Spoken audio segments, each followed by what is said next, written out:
we got our first attempt of the game for Taylor Heinicke in this offense. Now, Heinicke was bad in this game, but the offense as a whole was just bad. The offensive line with protection, drop passes, and you had a couple of routes that were run with improper spacing, distance. So just overall bad. There are a couple plays by Heinicke that seemed worse in the television version and that are not as bad, but overall not good. And there were at least a couple plays where you could have had a big play down the field on a broken play or a busted coverage, and that opportunity was missed. So here's the first play of the game. Dyami Brown motions across the formation, and he's going to run this dig route, kind of like that. Terry McLaurin's running this clear out route. Humphreys is running this out route, and then you'll have your check downs there. This is man defense by the Cowboys. Single high safety. And it's a really good throw. Good timing, good rhythm, good route by Humphreys. You'll see at the bottom of your screen. Good job of getting open by what was a lot of contact by Brown. This is honestly probably Taylor Heinicke's best throw of the game, which is not ideal, obviously, because it is his first throw of the game, but it's a good one. Things kind of go downhill after this, though. Good throw, good catch. So here on Heinicke's second attempt of the game, you're going to get Curtis Samuel running just a nice out route.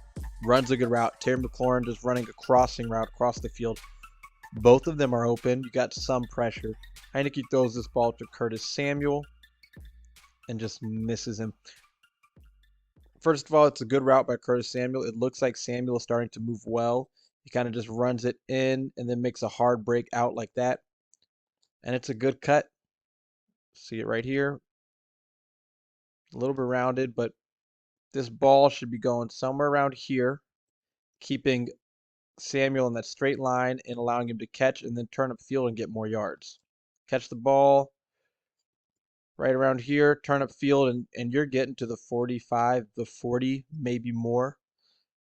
So this is a bad miss.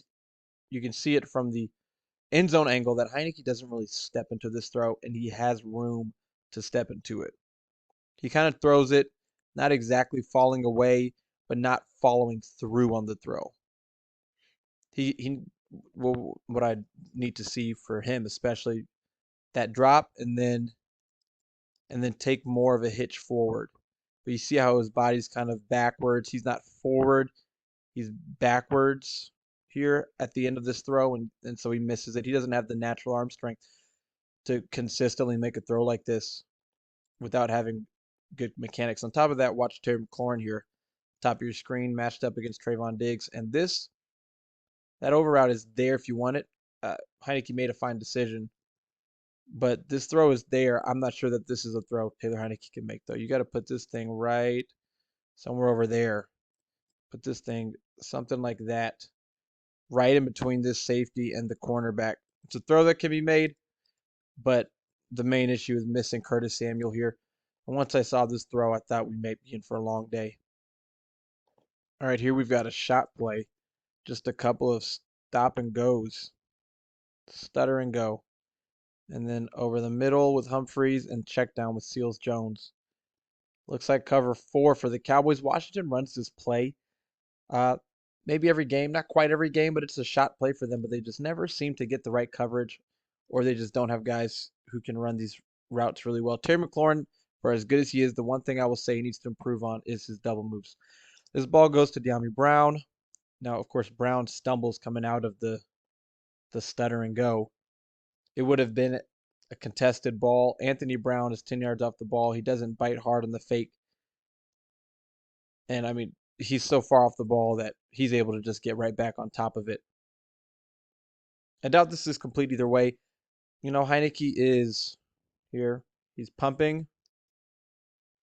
And what you would really like is for Brown to have his eyes on the quarterback here. If he's got his eyes on the quarterback, he's jumping that harder. He thinks that ball's coming out. He's reading the receiver, which allows him to stay on top of it. Heinicke's just throwing this up there. I don't. It's tough to say because Heinicke can't really know how hard Brown bites on this. He's got to just pump and then just throw it out there. So it's, Dyami Brown just really can't fall there. Here we've just got a sticks concept from a bunch on the right. And you're just going to get Humphreys just running out into the flat, and then Seals Jones just running this. This is an option route for Seals Jones based on this linebacker. Seals Jones is either supposed to go like that or go like that and keep running. Now, this is just a miscommunication between him and Heinicke here. Heinicke expects him to keep going. He stops. Heinicke throws it to where he would have been leading him had he kept going. I can't tell you exactly who's wrong. It seems to me that Seals Jones needs to take this and keep going like Heinicke expects him to, but a miscommunication between the two of them. Because you can see Seals Jones stops there, and that ball ends up going outside.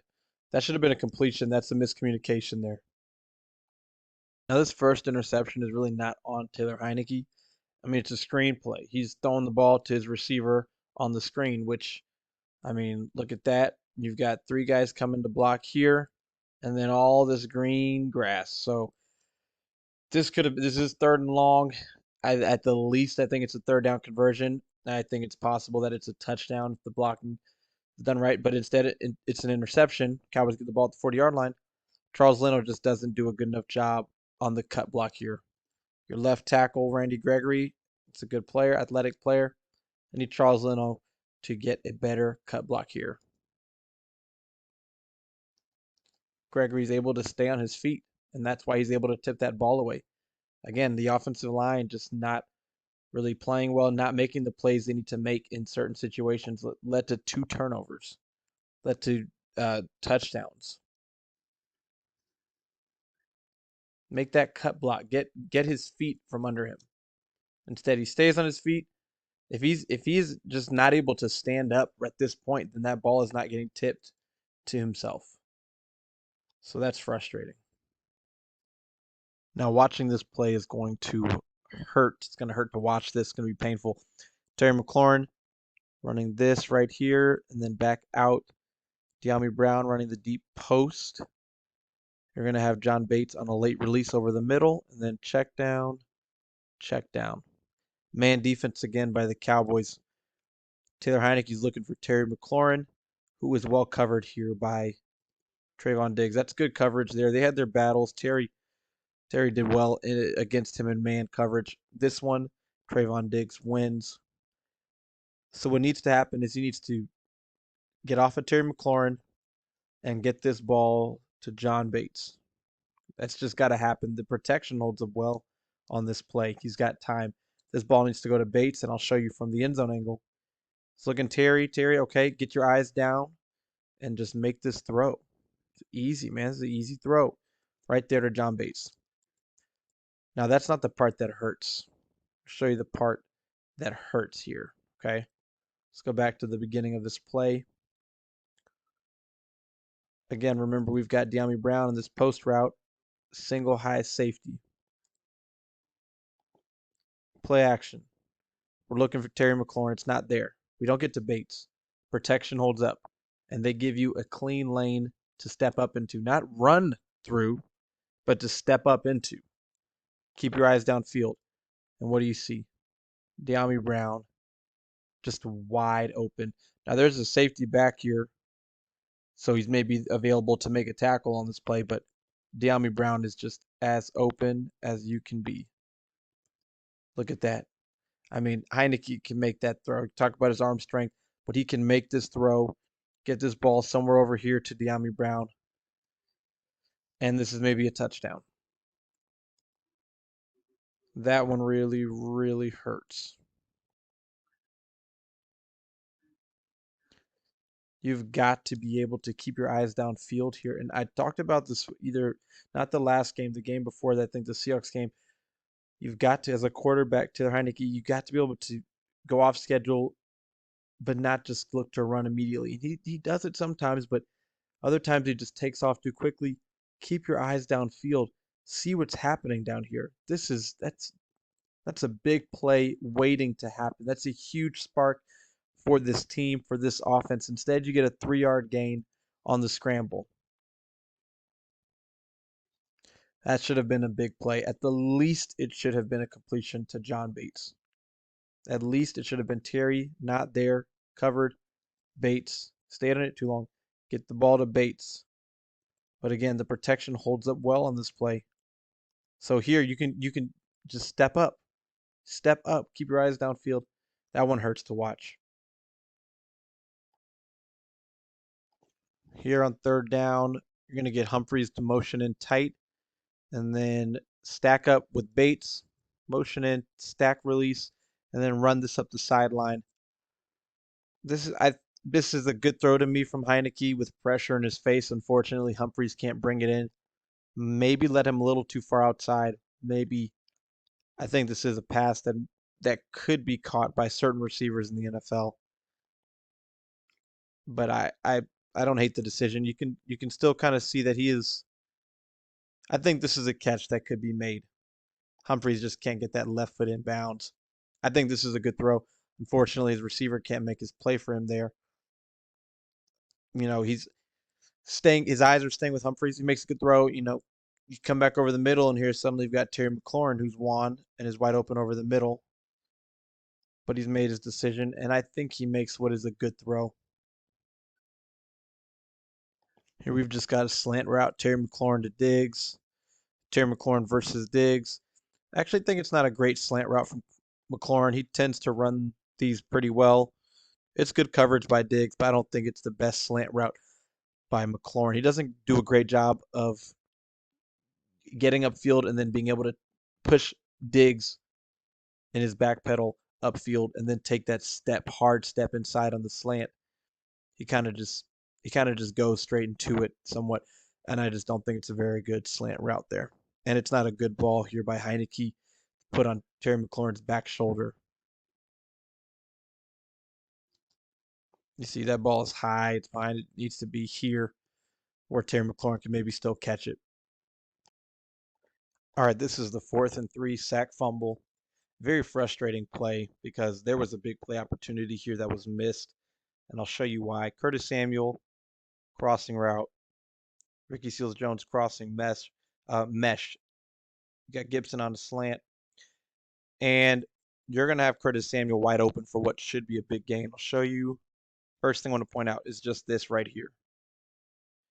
Right, this is the way that the play is designed. This is the way it's schemed up. It's well schemed. It's well designed, and it's the right call at the right time by Scott Turner. He picks up Seals-Jones coming his way. So that means right here is that Curse maybe supposed to pick up Curtis Samuel, but he doesn't. He goes with Gibson. Again, well designed, which means you have into Curtis Samuel with room to run and only one player to beat to the end zone. That's what should have happened on this play. Now that's not what happened. A couple reasons I want to show you.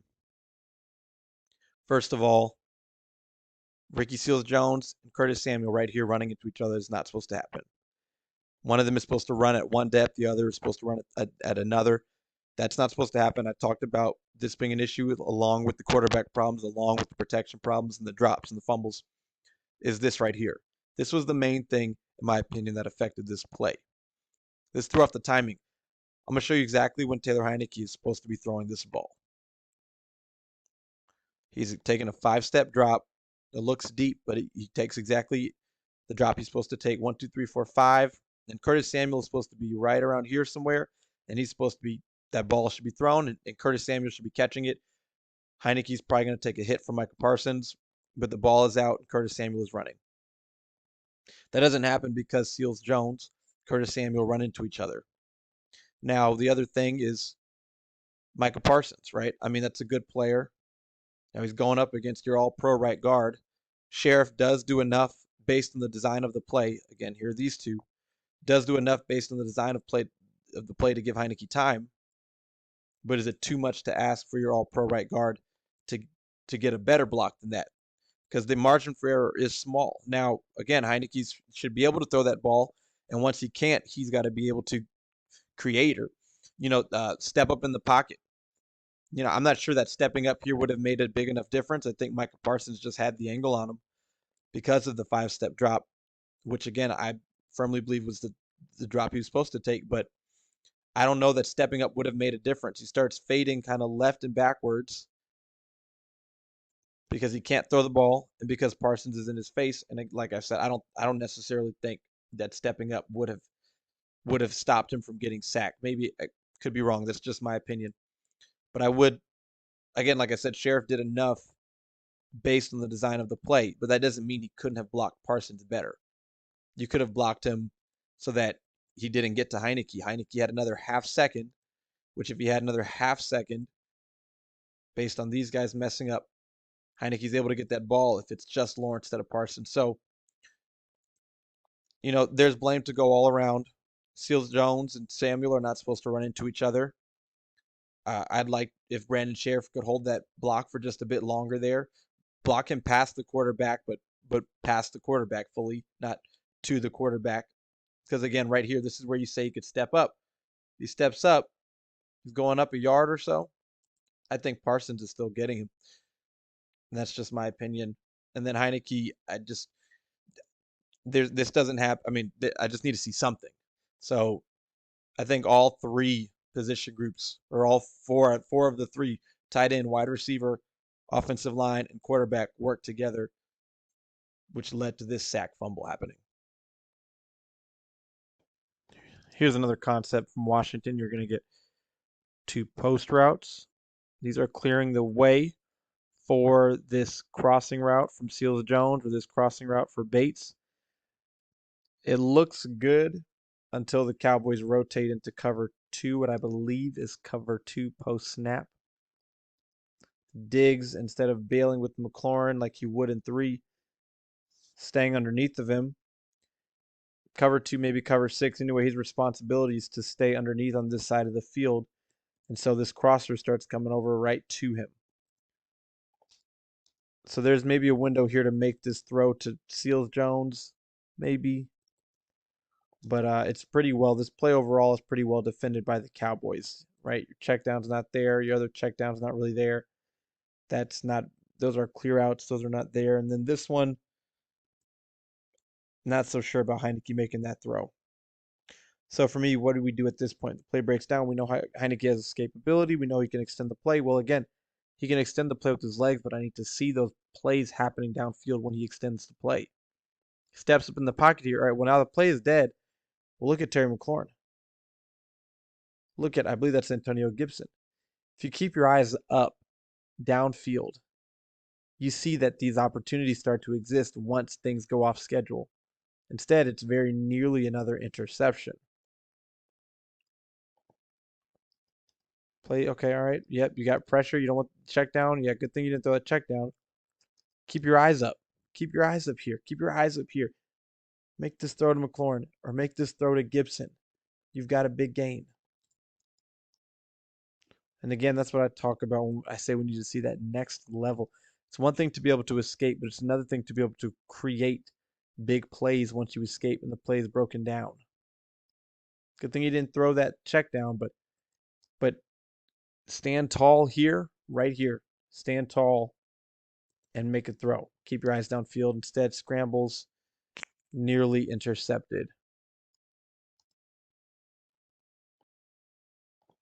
This is a two-man route concept. Curtis Samuel on the crossing route, Terry McLaurin on the kind of the post corner route. Gibson's going to leak out, but he is starting off in protection, checking, and then releasing. You've got 1, 2, 3, 4, 5, 6, 7, and really 8 in protection against 5 rushers that the Cowboys bring. Why is Taylor Heinicke under so much duress? Look at that. He gets to the top of his drop, and Randy Gregory is in his face immediately. And then once he gets out of the way of Randy Gregory, DeMarcus Lawrence is in his face. That's just, man, this offensive line and this protection, more than just getting overmatched physically, they were just beat mentally. I mean, they were beat schematically. I mean, you've got Gregory here one-on-one with John Bates. And I mean, credit to the Cowboys, credit to Dan Quinn.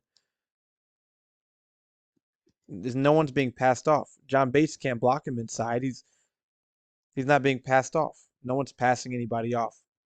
Larson's over this way, over this way. So he gets inside. DeMarcus Lawrence then comes around, and then man, it's just they just got. There's no one's passing off any twist stunts. No one's working together. Just man, this is frustrating to watch. See this Leno, no awareness to come back and see that DeMarcus Lawrence is coming this way. Both of your ends get to you from up in the middle of the field. Here again, we've got Bates kind of just running up seam, slant, and out, up, sticks concept. Inaccurate throw by Heinicke, and really not a good slant route. Not a great slant route from Humphries to me. Now these Cowboys corners, they were playing physical. They said we're going to press you at the line. So there's not a lot of room to make these throws, but there is room here to make this one. And you'll see here that Heinicke misses this one. Just off. He was just off. And I think maybe it was that elbow injury you mentioned.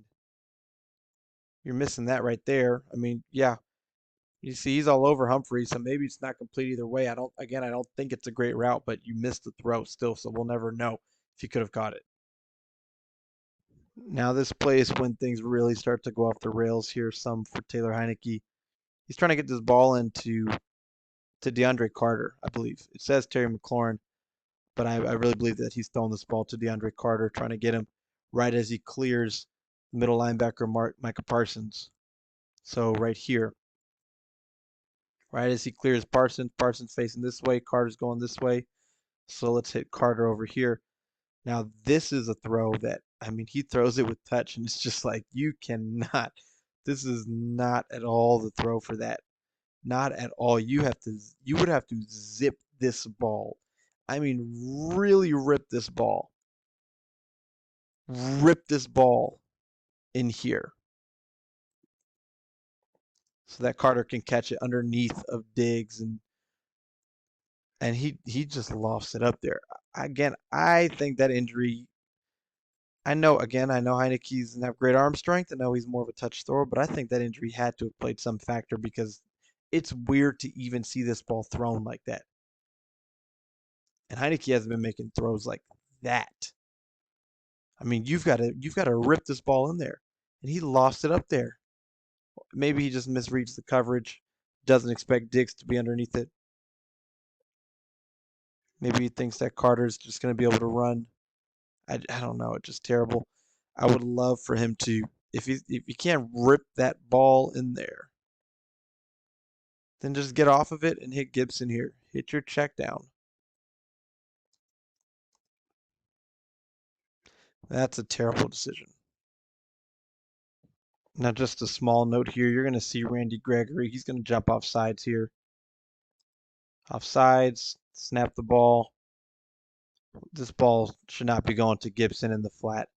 You have got to have the awareness to see that offsides penalty and just chuck this ball up anywhere. Just chuck it up to McLaurin. Just throw it downfield. You can't throw this. I'm assuming he didn't see the offsides, but these are the types of plays that really good quarterbacks in this league make. You have got to see that. Yeah, you just got to be able to see that and just take that free play and just throw it down the field with literally nothing to lose. All right, here we've got what I would call busted coverage by the Cowboys. This is the play where you get a throw to Cam Sims in quadruple coverage. This one's going to hurt to watch too. The Cowboys are moving around before the snap, looking like it's single high. Once the ball is snapped, we're going to see them rotate into cover two. This is your half, and then you got Diggs in the flat. Brown, he's in the flat, but he's carrying Sims. And what you're going to end up with is a safety here. And the reason I'm calling it a busted coverage is because it's cover two. You got a safety here who is very deep. And then if you look at the top of your screen, you've got Terry McLaurin wide open. Diggs is playing his responsibility. Can't tell who that is, but he's got that player releasing into the flat, so he's got to sit on that. And Terry McLaurin is the responsibility of this safety. This would typically be called a cover two hole shot, which if you've watched my videos, we've talked about before, where the quarterback makes this throw here in between the cornerback and the safety, and it's supposed to be a hard throw. But the safety is so far back that you could easily make this throw to Terry McLaurin, and he would probably just have to make one man miss and be to the end zone. It's a busted, poorly run cover two to me because that guy's he's backpedaling almost to the middle of the field. And so I'm going to assume that Taylor Heinicke's not looking at Terry McLaurin's way because based on his pre-snap, he's not expecting cover two. He's expecting 3 or 6 or 4 maybe. But either way, it doesn't look better when you end up throwing this ball to Cam Sims with 5 guys around him and Terry McLaurin is just screaming wide open down the field. And in my mind, you got to come off of this here at this point. You got this underneath, you've got this over top. There's just too much traffic over the middle there. At worst, you've got to hit this check down because that 2-hole shot. What is a 2-hole shot? But to me, I'm calling it a busted coverage because it's just so poorly run. You'd have to see that immediately off the snap. Very unfortunate that Heinicke doesn't catch this and then ends up making this throw. Just not a good day. Not a good day for Taylor Heinicke at all. Like I said, worst case, you don't see Terry McLaurin. Okay, you got to hit Seals Jones here. Not a good day. All right, here we go. 5 wide motion out of the backfield for Gibson. You're going to have a slant, fade, an out, fade, and just a little hitch. Man defense. Man defense's ball's going to come out quick. You got 5 wide. Well, you've got Terry McLaurin, Trayvon Diggs playing up tight on this fade route. And you've got a bit of a rub action there. So let's just throw that ball up there. I like that decision. Heinicke can't really step into this throw because Micah Parsons is for the second time really just winning against Brandon Sheriff. He can't step into it, and for that reason, that ball is severely underthrown. Becomes a contested catch when it should not have been a contested catch, and it's incomplete. And again, arm strength, pure arm strength, without being able to step in and use the proper mechanics. This ball should be landing much closer to the 45 or so. And if Terry McLaurin can catch that and keep running, again, let's look at the separation he had. He had a decent amount of separation. Right? If you can catch this ball in stride, keep running. But again, Brandon Sheriff, Micah Parsons, I mean, he's just powering his way back there. So again, Heinicke is not playing well. He's making some terrible decisions. We saw that a previous snap, missing some really good opportunities down the field. But this pressure that's being allowed by the offensive line, cut blocks that are being missed, pressure being allowed on the edge, all pro right guard allowing pressure to a good rookie, albeit good, but a rookie linebacker one-on-one, it just all around bad. 5 wide, we've got another flood concept. You're going to get dig here from Humphreys. We're spreading the field out. Dig here, out route, flat. Heinicke makes a good throw here to Adam Humphreys. That one works. Not much more to say. Just good read, good throw. Wish we could have seen a lot more of this during the game. Protection holds up enough. And there you go. All right, you're down 24-0. You're going to get Curtis Samuel motioning into the flat. That's the quick. Just release 3rd and short here. Just get this ball out there. Bates is going to run and then just sit over the middle. You're going to get Terry McLaurin. This is the play McLaurin gets hurt on. And I think the most frustrating thing about this play, first of all, Terry McLaurin, he makes this catch. And really, it's not, the ground didn't even really knock the ball out as much as just the way he hit the ground and his head hit the ground. It looks like he got knocked out for a minute. And his arms just his arms just flail because of the impact to his head. But he has the ball. This is the stuff that's frustrating to see. Curtis Samuel releasing out into the flat, 3rd and 4. You say you don't want that. You get him jumping. You got him ready for it. Again, the sticks are right here. There's no reason that this ball is not coming out here to John Bates right now. There is just absolutely no reason that this ball is not being released to Bates. You're seeing pressure, yeah, but it's not there. You don't have to. There's no reason that this ball is not coming out to Bates right now. You see 93 flashing in his face, and then everything goes out the window. And then you scramble, and let's go back here again. You scramble, okay. Well, to be honest, you could still hit Bates. Curtis Samuel's in the sideline all by himself. Now you're down 24-0, so you're looking for the big play now. Wish you were looking for it earlier. When really what you should be doing is just hitting Curtis Samuel here. Curtis Samuel catches that, and he's running down the sideline. He's getting you some yards. And McLaurin makes a good play, just hits the ground, and his head hits the ground, concussion. So I just, this ball needs to be coming out. His eyes drop. Heinicke's eyes drop. That's why he's not throwing this ball to Bates. He's seeing the pressure. He needs to keep those eyes up. Here we go. Trying to hit DeAndre Carter just on this vertical route. And is he trying to throw a back shoulder, or is it just bad miss? Seems like maybe he's trying to throw a back shoulder. Look, it doesn't look to me like that's what this play is supposed to be.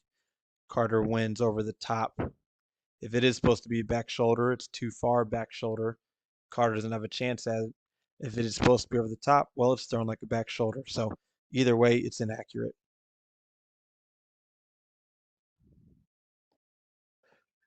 Now this is a good play. You're down 24-0. Cam Sims makes a play for you out and up against Trayvon Diggs. This play should have been much simpler. Micah Parsons gets in the backfield again. Heinicke does a good job to escape from there. So this ball really ideally would be coming out now from a clean pocket down the field because Cam Sims has won, but timing was thrown off because of that rush by Micah Parsons. Heinicke does a good job, I think, to get this really just as far as he can. Cam Sims does an even better job on the catch. You know what you'd love really here is to be able to make this throw, which is an awkward throw, across your body, but make this throw just on a rope and put it somewhere deeper in the end zone, so Cam Sims can just catch it, keep running. Now that's probably a Justin Herbert, Aaron Rodgers, Patrick Mahomes, Josh Allen type of throw. Really would need a special arm to be able to make that throw. I think Heinicke though, this is a good play. When you watch just Cam Sims run this route, you don't have the context of the pressure. Then it looks like, well, he's late. Uh, there is a good reason for him to be late because yes, ideally he'd be standing in the pocket and making this throw right about here. But you see where Cam Sims is getting back upfield. Heinicke's at the hash marks because of the pressure. So he ends up doing what he can. Makes this throw from about the 45 to the end zone. So that's 55. A few yards in the end zone. So this is nearly a 60-yard throw here by Heinicke.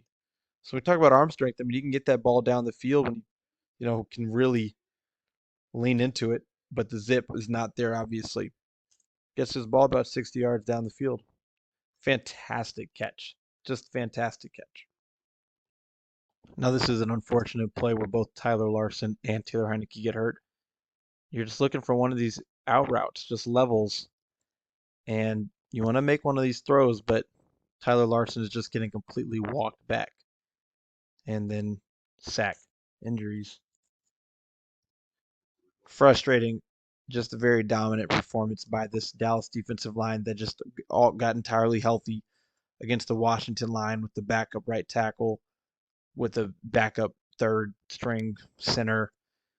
Just, you want to make this throw, Cam Sims right here, or to Adam Humphries, one of them, either one, they're both open, but you're in the arms of a defensive tackle, so that's not going to happen. This is a nice throw here by Kyle Allen. Cam Sims just going to run up here and break out to the sideline. You're going to get a release underneath there. Diggs is going to jump the underneath route. What looks like cover two, so he's staying in flat, high-low. Kyle Allen just zips that throw in there to Cam Sims for 19 yards. Last play to highlight here is just DeAndre Carter getting downfield, winning again. This time it's not thrown short, not thrown back shoulder. Kyle Allen makes a really good throw, and it's just dropped, unfortunately. That throw is just perfect, man. Absolutely perfect. I don't think you can throw it any better than that. It's a really impressive throw. And that's potentially a catch and keep running situation if you catch it and don't go to the ground or able to keep your feet. If you catch it right there and you can just keep running, you can maybe beat the safety in the corner to the end zone. So really unfortunate drop there by DeAndre Carter, but a really, really, really good throw by Kyle Allen. Really good throw. Well, it would only make sense that this game ends on the back of the right tackle and left tackle, allowing Randy Gregory and DeMarcus Lawrence to get to Kyle Allen and knock that ball free on what could have been huge gain for Washington on 3rd and 3. Frustrating. So frustrating to watch. You had the drop by DeAndre Carter on the previous play. So that was Carter letting Kyle Allen down. And then on this play, just Cornelius Lucas just with a terrible. He lets DeMarcus Lawrence around the edge, and then Leno can't contain Randy Gregory. Allen is able to get away from Lawrence, but not Gregory, right? Steps up there, but then Leno gets beat to the inside, and then that's when you get the fumble. And if you can get this ball out, like I pointed out, again, it's another just mesh. Gonna get crossing routes here. Their go-to triangle mesh, go-to play, all right?